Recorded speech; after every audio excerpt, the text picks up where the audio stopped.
Hey, it's Kevin Lawton with the New Warehouse Podcast, bringing you a new episode today. And on today's episode, I am going to be joined by Jagan Reddy. He is the managing partner at NetLogistik US, and we're going to talk a little bit about NetLogistik, of course, but we're also going to talk about a recent innovation day that they hosted and some of the takeaways from that. And we're also going to dive into the world of WMS, talking about some of the challenges that we're seeing out there and how WMS systems and WMSs are addressing those challenges. And we're also going to dive into Blue Yonder a little bit because that's what they specialize in. So we're going to hear a little bit about how do they differ from others, and then some best implementation practices as well, because we all love a good implementation, right? So, Jagan, welcome to the show. How are you? Doing well, Kevin. Thank you. Thank you for having me, having NetLogistic. Um, say a few things about some of the topics Sure. that you outlined. Definitely, Um, definitely. Happy to yeah, get you guys on and happy to dive into some of these topics and also learn a little bit more about you guys as well. So why don't we start with that? Why don't you give me kind of a brief overview of what it is that Net Logistic is and what it is that you guys focus on and do within our space?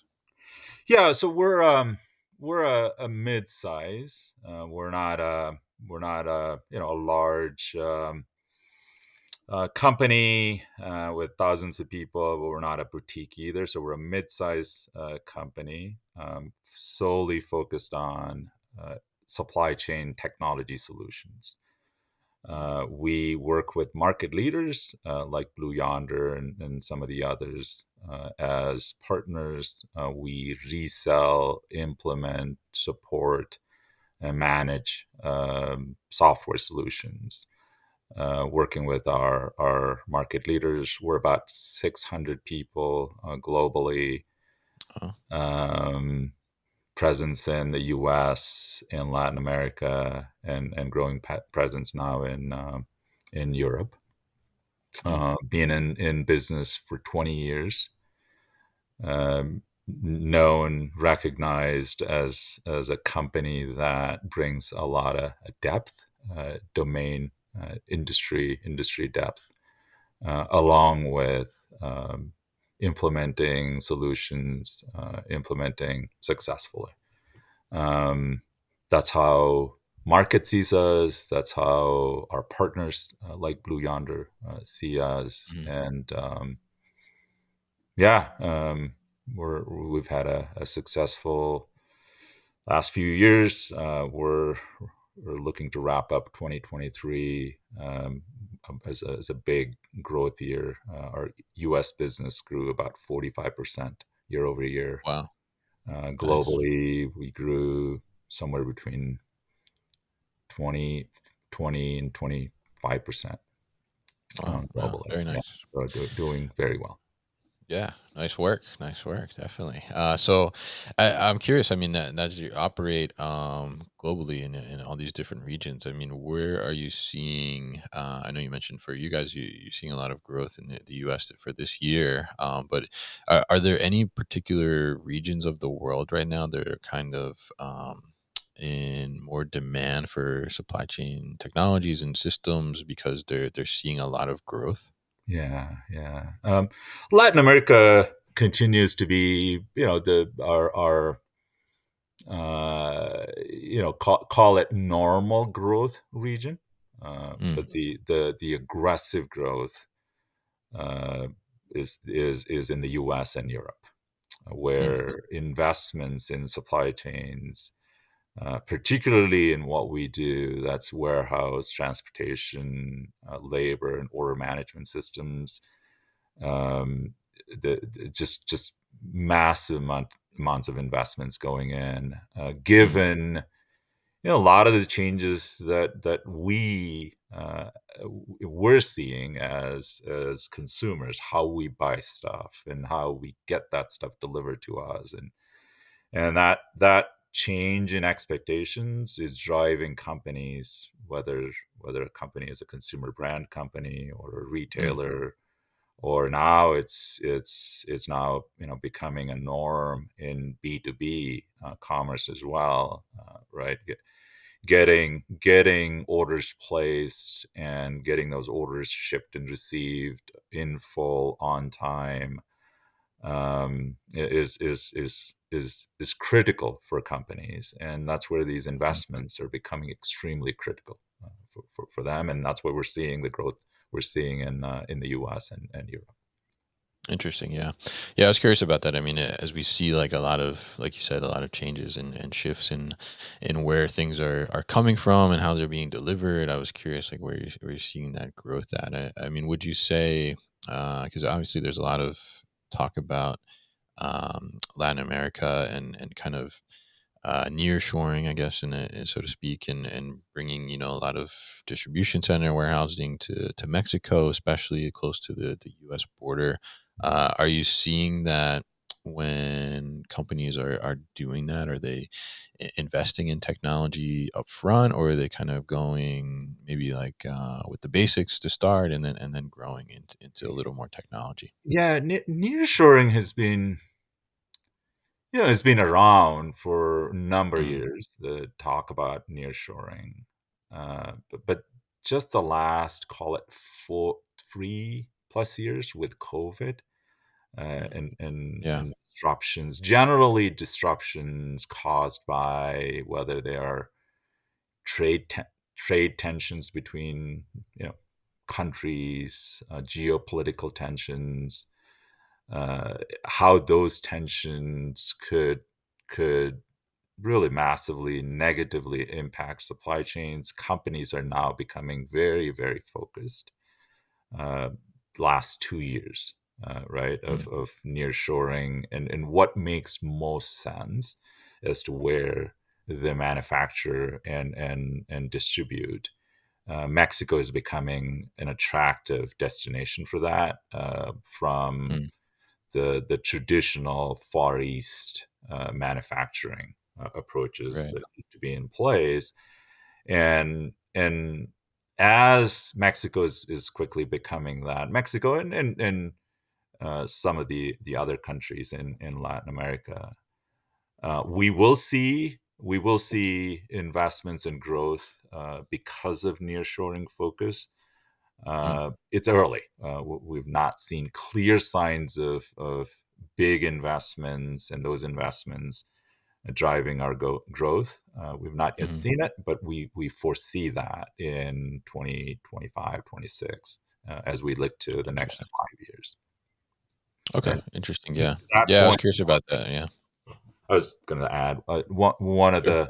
the key topics in our Mexico City Innovation Day sessions was nearshoring, Mm, the positive impact of nearshoring on supply chains generally, and what role does NetLogistik play in that shift. So yeah, we're mm. foreseeing it.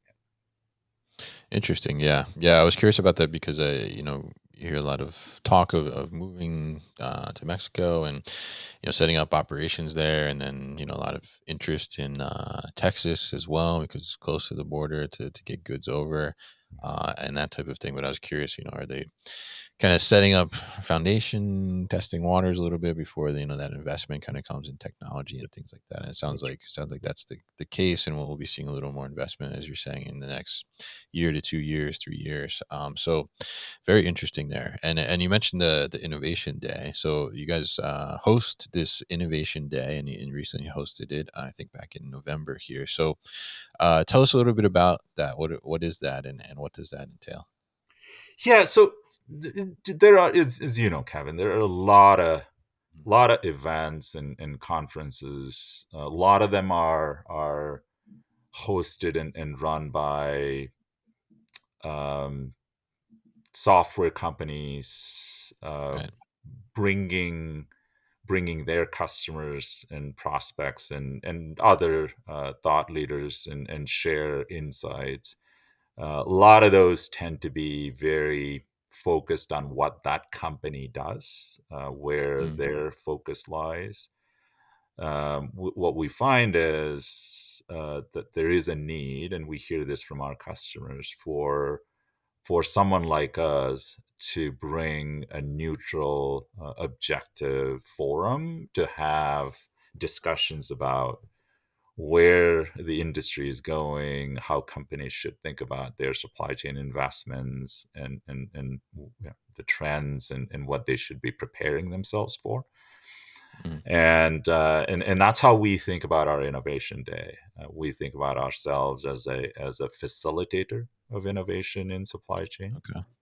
and we're very, um, we embrace, partners, companies, or our current partners, or new partnerships who can bring new things to the conversation.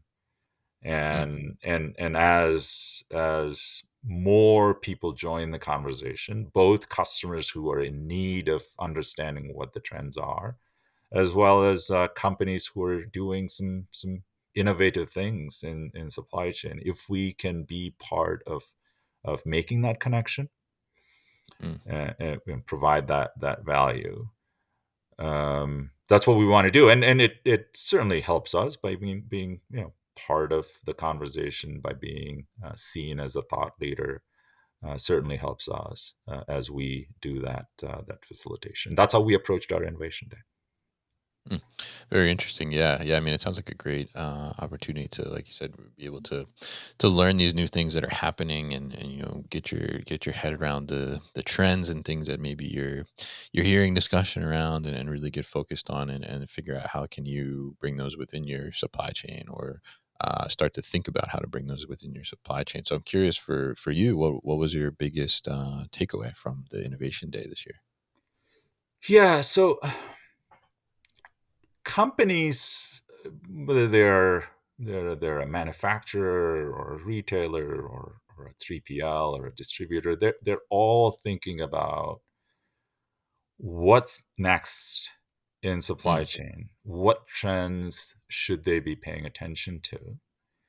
And of those trends, which ones are near term trends, or trends where they need to take action? Which ones are more Mm. directional, something that they need to pay attention to for the next 3 to 5 years?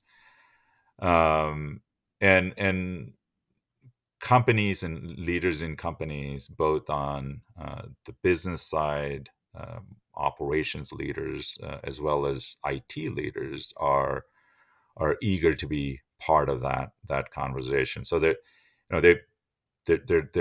number one, they're wanting to understand what their near term focus should be, while they're paying attention to the kind of the Mm. medium long term trends. The second is given the traditional software that's been around for a long time, the TMS, the WMS, Mhm. the labor management system, OMS. As those boundaries are drawn, right? WMS does this, TMS does this, OMS does this. What they are finding is there are edges of a WMS that overlaps with a TMS, and edges of Mm. TMS that overlaps with OMS. Those edges seem to be where there is a lot of need for, call it innovation, so that Mm. supply chain can function like a single organism, as opposed to being seen as WMS does this, TMS does this, or Mm. well, that's planning versus execution. Um, and that's where we play a big role, right? Where a WMS may say, "Hey, that's not part of WMS. That's part of TMS." Mm. And TMS may say, "Well, that's not part of us. That should be in the WMS." So we connect the dots to again have a solution that functions for the business, regardless of the boundaries of a WMS versus a TMS versus labor. So that's the second thing. Mm.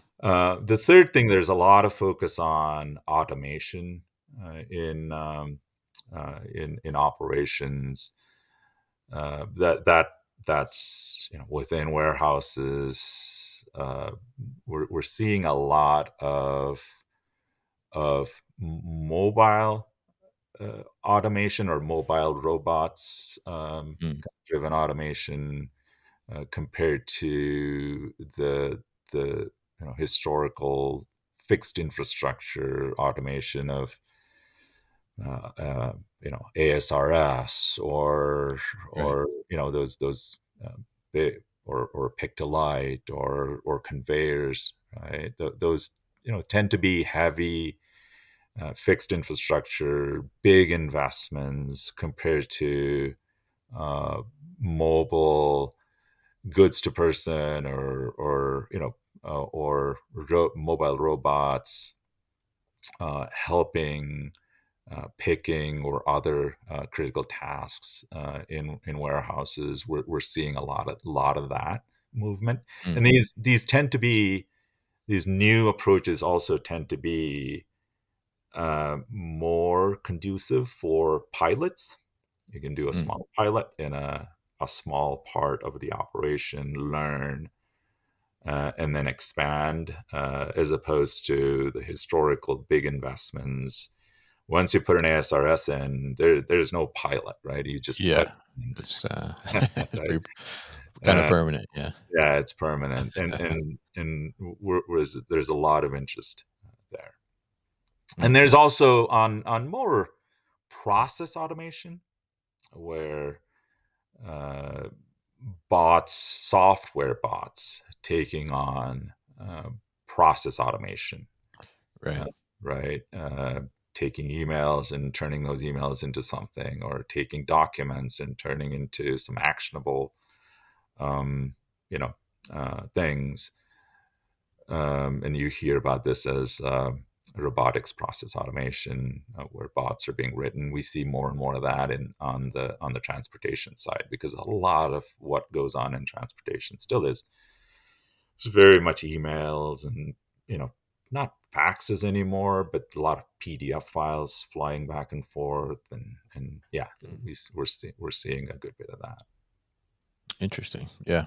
Yeah. I mean, I think it's interesting because there is so much going on around those different things. And like you said, it's hard to do a pilot with some of these technologies because it is pretty big undertaking to put Yeah, them in place. And then, even a bigger undertaking if the pilot doesn't work out and you want to take yeah, it out or something like that. Right. So it's really interesting yeah, to see that and to see also how people are kind of going about that and trying to figure out how to do those pilots in a sense. But with all those things going on, I mean, tell us a little bit about how, from a WMS perspective, like how are WMSs and I guess specifically Blue Yonder, because that's what you guys work with. I mean, how are they addressing like some of those challenges or some of those needs within the industry and the marketplace to be able to do some of those flexible things? yeah, yeah.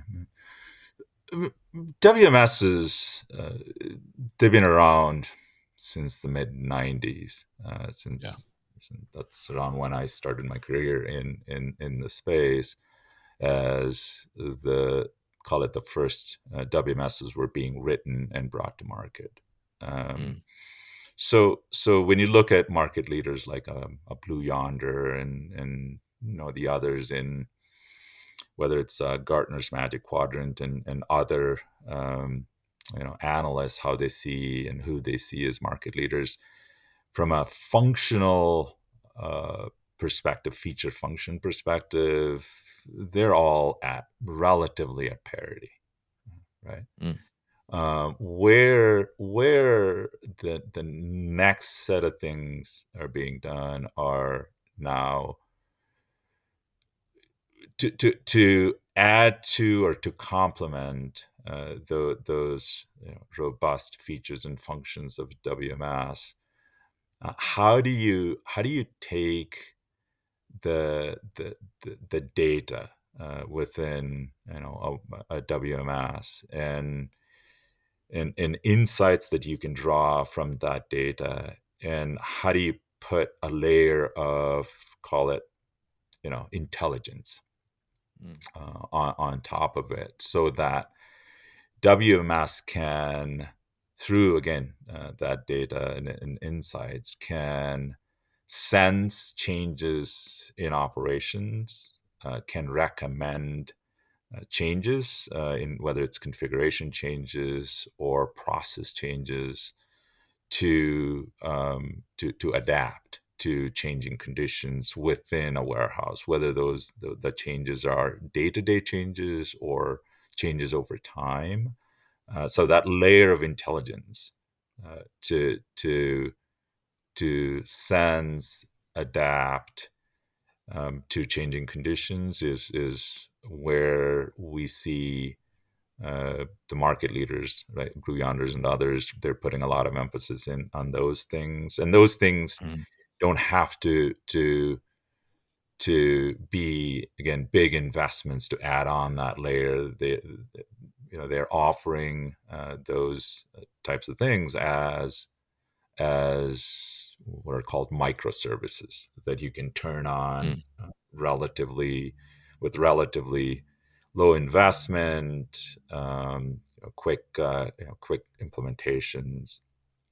Um, so we're seeing that layer. And second thing is as companies are thinking more and more about inventory and where they should position their inventory, given some of Mm, the behavioral changes that are happening, whether it's B2C setting or B2B setting. There's this proliferation that we're seeing of um, you know call it micro fulfillment centers or smaller right. footprint operations, Mm, and those operations have very specific set of needs.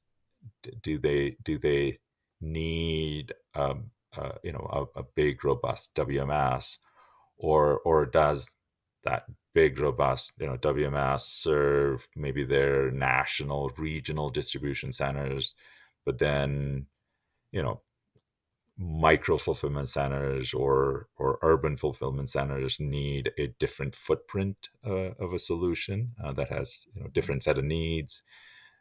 These tend to be smaller operations in terms of size, 50,000, 100,000 square feet operations with 10, 15 people in each operation. yeah. So we're seeing another flavor of, call it, a fulfillment system, Mm, right, to interesting. complement Yeah. the core WMS that's being offered. Um, Interesting. So would that be uh, two systems that are running like side by side or hand in Side by hand, I side, guess? yeah, very Okay. complementary, right? Interesting. Almost,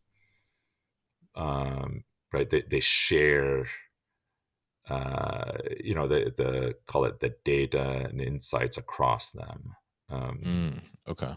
and the key for everyone is so you're not developing another WMS that competes with the core WMS, right? So they're they're navigating it carefully to say that, okay, that Mm, the new solution that's being offered is for this specific purpose, right? It's for mm, these smaller uh, fulfillment centers, whereas your core WMS will be the WMS that you need for your large national, regional distribution centers. mm. Interesting, interesting. Yeah, yeah. I mean, I think it's so interesting to see, like you were mentioning, all these kind of different variations now in the way that operations are running or looking like, even from a micro fulfillment standpoint to some of these mega warehouses that are out there. It's really interesting how companies are positioning themselves now. I mean, even if you look at Amazon, I mean, they're putting more of a focus in smaller buildings now when Right. before they were known for these behemoths, right? So it's pretty interesting to see that shift, and it's interesting to see how the systems are adapting to that as well. So really interesting to get that kind of insight from you there. So you mentioned in there too as well. You said quick implementation. So Yeah. I'm curious about that, right? Because I think when we talk about implementation, and we've talked about this on the podcast before, but sometimes implementations can be a little painful, I Mhm. guess, and maybe historically there's been a lot of maybe talk around implementations not being so quick, right? Yeah. So tell us a little bit about the quick implementation you mentioned there, and kind of like how things have evolved and changed around implementation to maybe not make it such a scary word anymore. Yeah. Yeah. Yeah. It all of this starts with recognizing that Hmm. that WMS deployments, they're they're complex Yeah. because you are managing, orchestrating physical resources, whether they're people, space, products, um, robots. These are physical resources which have to be orchestrated and while managing, particularly from a people perspective, the change that they go through as they implement, let's say, a WMS. Um, so the notion of speed and quick, Yeah. I think about it differently, right? I think it's Okay. more important to bring the organization through the change process, um, and doing it right, getting it done right, is more of a priority than getting it done in 6 weeks, 12 weeks, or 16 weeks. Mm. That said, we certainly no one has patience anymore for an implementation that goes on for years, right? Everyone Yeah. wants to get these systems deployed, um, and successfully deployed within few months, let's say. Mhm. Whether that's 10 weeks, 16 weeks, not a material difference, right? Yeah. And that's why my guidance always is, let's start with the objectives, right? Why are you choosing to deploy a WMS? What are they? Is it a technology change primarily, taking some old legacy warehouse system doesn't serve your needs anymore, and deploying a new modern WMS for the future? Or is it labor efficiencies that you're looking to gain, or inventory accuracy that you're struggling with? What are those objectives? Be very clear on those objectives, because that's what you need to communicate to everyone that's going to go through this change. Why are we doing this? Right? Yeah. That's important, and then from there, be realistic.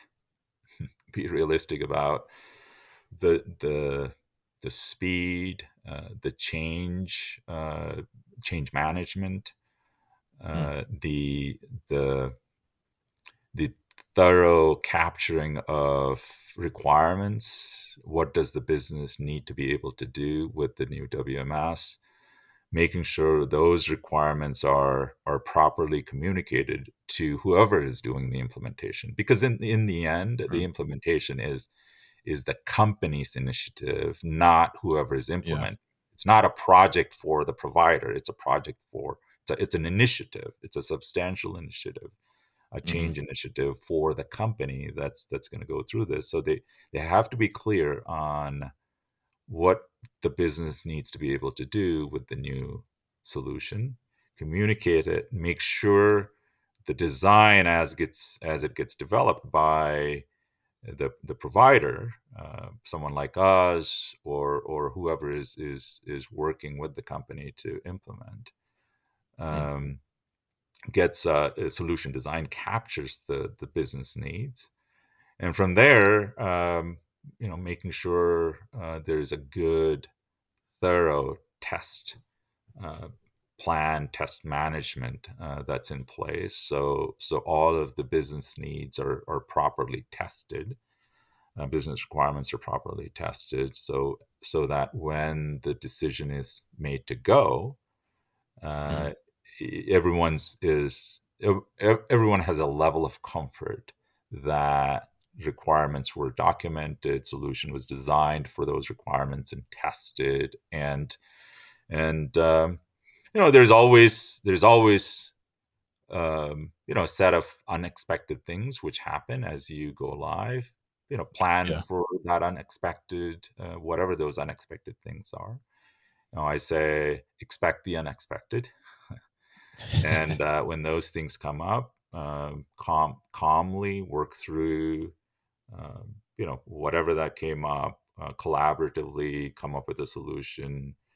Should be those things should be few things. There Mhm. should be edge scenarios or corner scenarios that were not captured, but work through them. And the important thing is give people that are going through this change breathing room to Yeah. deal with change. Right? It's new systems, and this is how they will run the business going forward. Give them some breathing room. Mm. Yeah.